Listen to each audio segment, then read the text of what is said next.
အားလုံးပဲမင်္ဂလာပါကျွန်တော်ရဲ့ဟော်ရာပိုင်ပဲ channel ကနေပြန်လည်ကြိုဆိုလိုက်ပါတယ်လီသလန်းကတဲအိမ်ကြီးတိမ်ကြောင်းပေါ့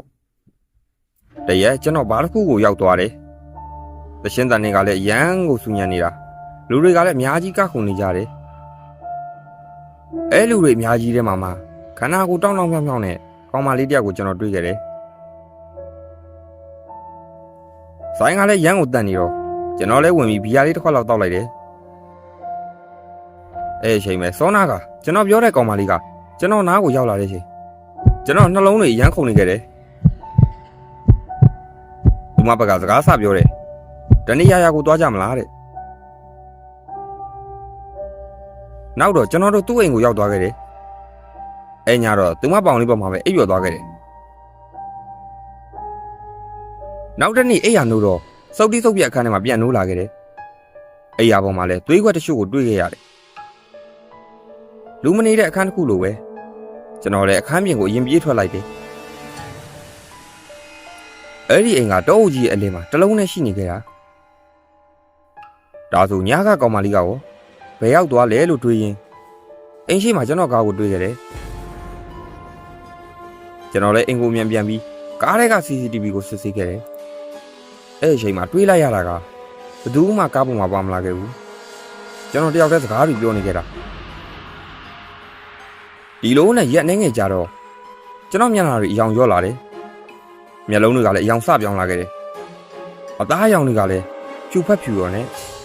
အလုပ်ရတော့ကျွန်တော်ကြမ်းမြုံမှာမူးလဲခဲ့တယ်တတိကလည်းကျွန်တော်စီရောက်လာပြီးမင်းအလုပ်လုပ်ရတာအဆင်မပြေရင်အလုပ်ထွက်လို့လာပြောခဲ့တယ်အိမ်ပြန်ရောက်တော့လေသူမအကြောင်းပဲစိတ်ထဲမှာဆွဲလန်းနေကြတယ်ညဘက်2 နာရီတော့အဲ့အိမ်မှာများသူများရှိနေမလားဆိုတဲ့အတွေးနဲ့ကားကိုအမြင်မောင်းထွက်လာခဲ့တယ်အဲ့အိမ်ရောက်တော့သူမကရှိနေတယ်သူမတယ်မဟုတ်ဘူးအဲ့ဒီညကတွေ့ခဲ့တဲ့သူ့တငယ်ချင်းတွေပါတွေ့ရတယ်ဒီလိုနဲ့အဲ့ဒီအိမ်မှာပဲကျွန်တော်ညအိတ်လိုက်တယ်နောက်တနေ့မနက်နိုးလာတော့ကျွန်တော်ဝိမ်မှာယောက်ျားလေးတယောက်ကိုတွေ့ခဲ့ရတယ်သူကလဲလန့်ကျွန်တော်လဲလန့်သွားတယ်သူကကျွန်တော်ကိုစပြောတယ်မနေ့ကကောင်မလေးကောတဲ့ပြီးတော့ကျွန်တော်သူ့ကိုအိမ်ထဲကနေမောင်းထုတ်လိုက်ချိန်သူလည်းကျွန်တော်ပထမဦးဆုံးချိန်ဖြစ်တယ်လို့အားတွေပြက်ပြီးမြေပေါ်မှာလဲကျသွားတယ်ဒီကောင်မလေးတွေညာပိုင်းမှာပေါ်လာတဲ့အိမ်ကြီးကထူးဆန်းပေမဲ့ကျွန်တော်လည်းဒီလိုတာယာမှုတွေပေါ်မှာမွေးလျော်သွားပြီးညာတိုင်းလိုဒီအိမ်မှာပဲကုံဆုံးခဲ့တယ်တရက်နိုးလာတဲ့မနက်မှာတော့ဟိုနေ့ကတွေ့ခဲ့တဲ့တယောက်ရဲ့သူ့တငယ်ချင်းတယောက်ရဲ့ပါလာခဲ့တယ်ကျွန်တော်လည်းမင်းထက်လာပြန်ပြီလားမင်းကိုမလာနဲ့လို့ငါပြောထားတယ်ဆိုပြီးသူ့ပါးကိုအားပါပါနဲ့ရိုက်လိုက်မိတယ်အဲ့ဒီအချိန်မှာသူကနှလုံးဖောက်ပြီးရုတ်တရက်ဆုံးသွားခဲ့တယ်သူနဲ့ပါလာတဲ့တယောက်လည်းကြောက်ပြီးအပြင်ကိုပြေးသွားတယ်နောက်တော့ရဲတိုင်လိုက်တဲ့ထင်ပါလေဒီအိမ်ကိုရဲတွေရောက်လာခဲ့တယ်ကျွန်တော်ကိုစစ်ဆေးတယ်နောက်တော့ရဲတွေကဒီလူဘလို့တေသွားလဲဆိုတာကိုငါမသိချင်ဘူးတဲ့ဒါပေမဲ့ဒီအိမ်မှာလူမြောက်များတေထားတဲ့စင်းကိုကျွန်တော်ကိုပြတယ်တေးတဲ့ပုံစံတွေကလည်းအကုန်တူညီနေတယ်အကုန်လုံးကအားပြက်ပြီးတေကုန်ကြတာကြီးပဲတဲ့နောက်တော့ရဲတွေကကျွန်တော်ကိုဒီအိမ်နဲ့ဝေးဝေးနေလို့မှာသွားခဲ့တယ်ကျွန်တော်လည်းတော့တစ်ခုဝယ်ပြီးဒီအိမ်ကိုခန်းထဲကနေပိတ်ထားလိုက်တယ်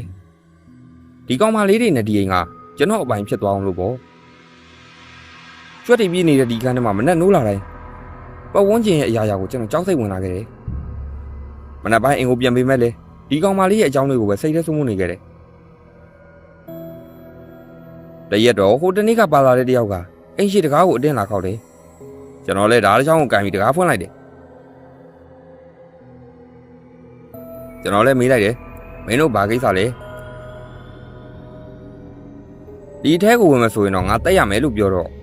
အဲ့ကောင်မလေးကသူ့အပိုင်းနဲ့ကျွန်တော်ကိုသူ့လက်သီးနဲ့ရွယ်တဲ့ချိန်ကျွန်တော်လည်းဓားနဲ့သုံးခါလုံးကိုတက်ခဲ့တယ်နေတိုင်းလိုမအိမ်မစားနဲ့နေလာတော့ကျွန်တော်ခန္ဓာကိုယ်လည်းအယိုးသာကြံတော့တယ်အမှန်ပြောရရင်အသက်ရှူအောင်သာအားရှိတော့တယ်အဲ့ဒီအချိန်မှာအသက်ရှူတွေကျက်လာခဲ့တယ်